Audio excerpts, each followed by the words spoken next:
This is a 1995 Chevy Caprice. This vehicle was brought in with someone had tried to put a sunroof that was cut out of another vehicle. The owner who brought this doesn't even know where this roof came from, but what make of vehicle this came out of. And I certainly don't know. It was sitting in that hole, kind of crooked. And foolishly, I took this job. I really do not want to mess with it now, but I took it, so I'm going to try and attempt to sit that roof in and weld it in properly. If the cuts were made properly, this would not be a nightmare, but they did a botched up job of this whole thing.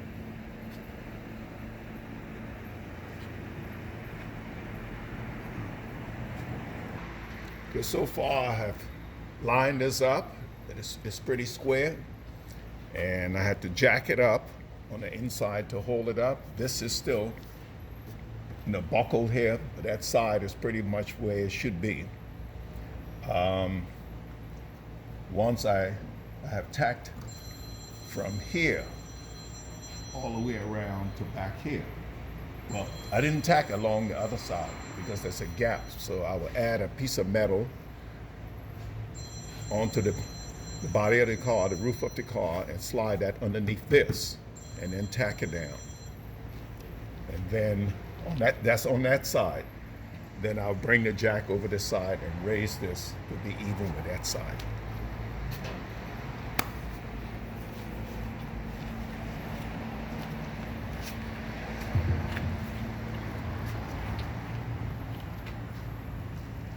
Okay, this is the area I was talking about.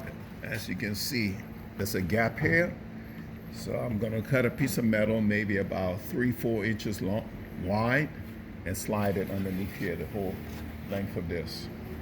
Which the metal will be tacked onto the roof here, and then this will come down onto it and tack welded in. The weld about say 2.5-3 inch apart right now. We'll make them closer later on. And once the roof is secured, get some seam sealer and seal all any gaps, seal along there, and go on the inside as much as I can and seal around the inside to prevent any leakage.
Guys, please put some gloves on, some thick gloves. I should not have done this without gloves in case your hands slip and cut yourself on these edges. What I was doing was breaking these welds loose, these tack welds that I had put on a couple of days ago. So I can jack this up, raise the back of this, and get that little curvature. And then once I jack it up, this should come in a little bit on the bottom to keep that curvature.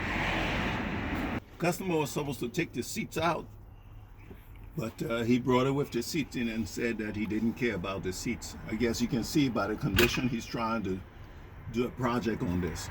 So I didn't want any fire to start, so I wet down this moving blanket and laid it in the car.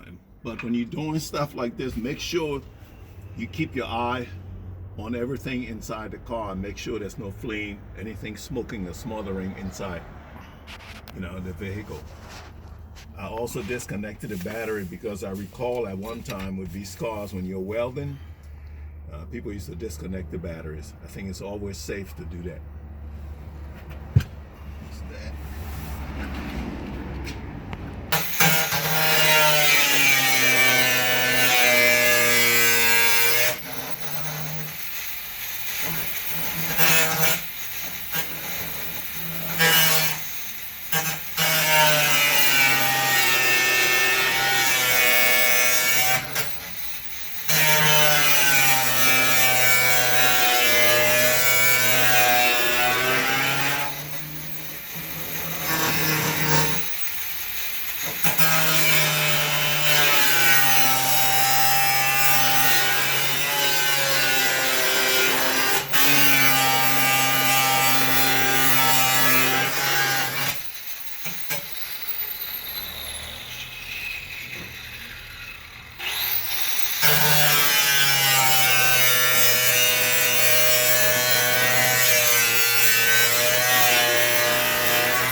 Once I tack this down all the way around, I'm going to grind it and smooth off the tack weld, and then I'll put seam sealer along here, and all that does is seal up and stop water and stuff getting in there.